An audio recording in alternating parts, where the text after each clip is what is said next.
Welcome to the Flying Penguins podcast, and the first episode will be about Shocker on Shock Street, Series 3, Episode 1 from Goosebumps. Hello, Erin Wright and her best friend Marty love horror movies, especially Shocker on Shock Street movies. All kinds of scary creatures live in Shock Street.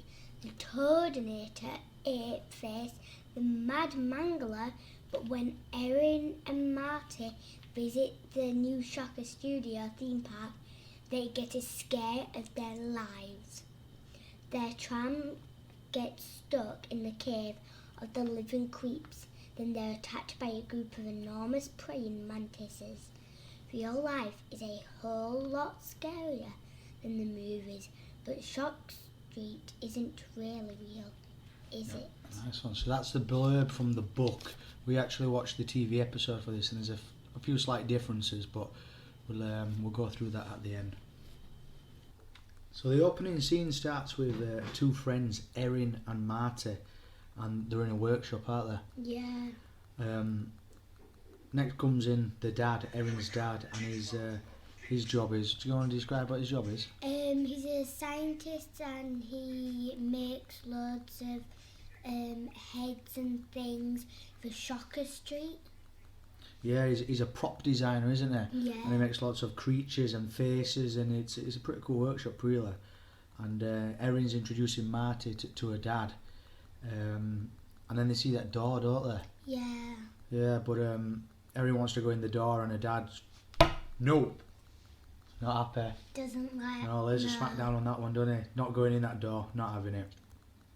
It's a bit weird though, because you'd definitely ask questions, won't you? Yeah. You'd definitely be intrigued if you got told you couldn't go in there.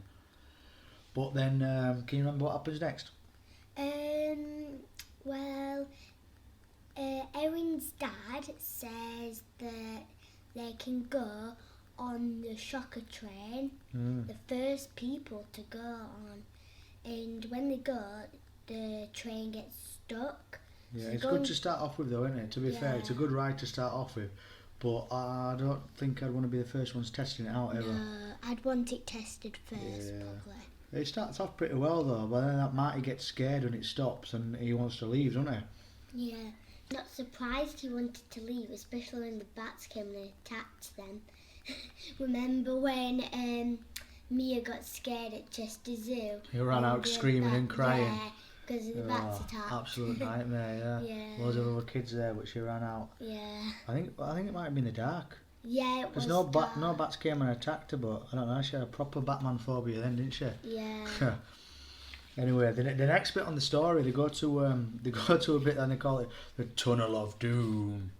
I could quite like that name, but you won't go anywhere near it, would you? No. No, it's not the Tunnel of Sweets and Chocolate. Happiness. Yeah, chocolate. Yeah, Tunnel of Chocolate might be nice. They end up going outside, don't they? They find a door and they go out and they're onto the main street of Shock Street. Yeah. That's where Marty starts getting all big and hard then, doesn't he? Calling Erin a chick. Oh, you're a chicken, are you scared? Because he wants to go around all the props because he remembers him from the films, doesn't he? Yeah. And he gets a bit of bravado then, doesn't he? Would you start exploring all... Once you've got out of that situation with the tram and you want to get back to your dad, would you start going through random doors, looking through them? No. Well, especially if my dad said, don't go in any doors, don't get out the tram. Yeah, well remembered. He said don't go onto Shock Street full stop, didn't he? He said don't go on there. I wonder what maybe he wanted. Can you remember what rooms they went into? They went onto one with lightning, didn't they? Yeah. Would you be scared of the lightning? I think that would be the first red flag when you open a door and there's nothing but lightning behind it. I think they went up into like a door and then they went into an elevator and then there was a room. And then there was a voltage cage. I said high voltage, with big electric fence. And then that weird bumpy green guy. Piranha person. I'm not sure about the name, but the mask looked pretty cool, didn't it? Yeah. Nice and slimy. He went to go attack Marty. Yeah, but that's Marty's fault, wasn't it? Because it said high voltage, To be fair though, he just thought it was all movie props, didn't he? So he didn't think it was a real life electric fence. Erin's a little bit more cautious, wasn't he? What would you have done in that room? I would have just stepped back. I wouldn't go near it because I knew that it wouldn't be a movie prop. My dad How would you said, know that?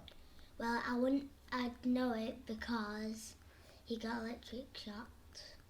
I know, but before he got electric shocked, he touched it because he didn't realise that it was electric, didn't he? Yeah. Well, I didn't know. Have you seen Jurassic Park? Yeah. And they're like, when they come to that big massive electric fence, and they pick up like a rock, or they pick something up, don't they? Yeah. Throw it out there just to see if it works.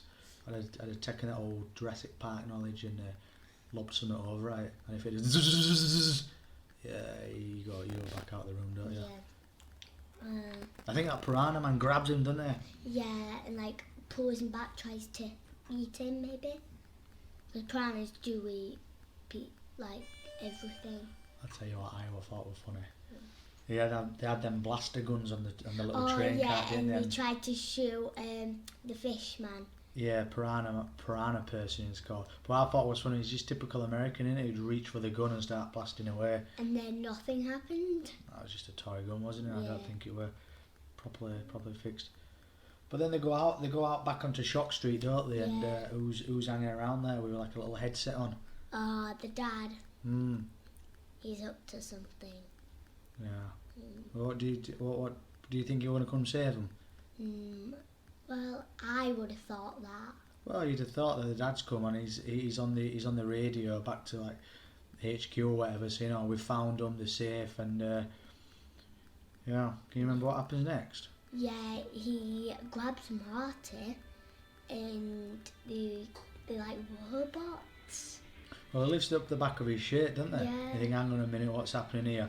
And there's a big electric box at the back, and he switches them off, and they go. Zzz. And they fall down.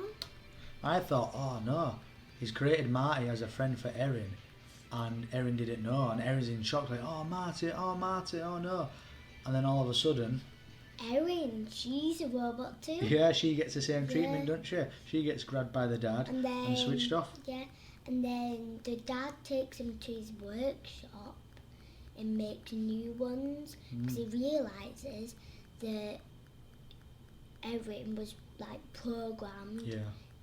to say that she had a mother. That But- was the first but- red flag for him, yeah, wasn't it? but- Yeah. There was no, they didn't have a mother, and she was like, "Wait, what?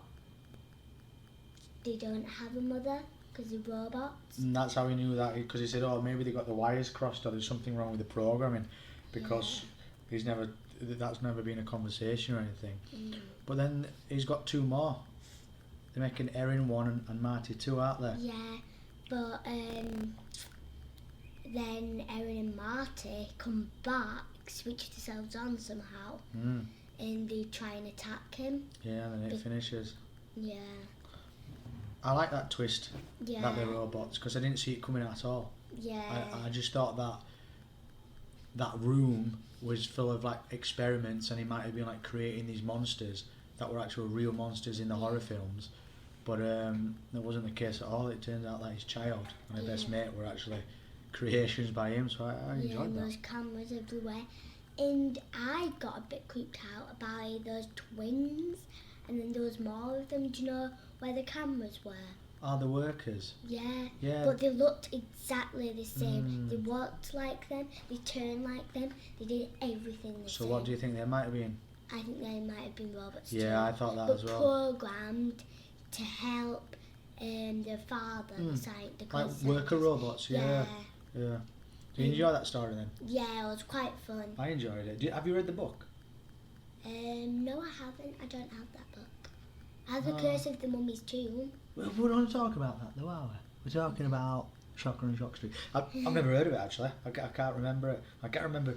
I don't remember. I can't remember watching the TV series either, so it was all brand new to me, and I enjoyed it. I thought it was a pretty good one actually. Yeah, I like the masks and stuff. The looks really good. it looks really cool. The costumes are really good. But at the start, do you know the piranha man?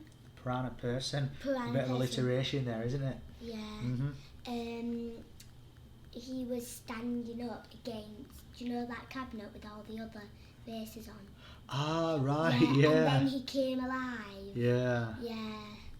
I forgot about that. That was a bit Yeah. scary how they heard something they didn't know, and then they were just like looking around. Did it make you jump a little bit? Yeah. Yeah, there were a couple of good jump what was scares that? in that. Yeah.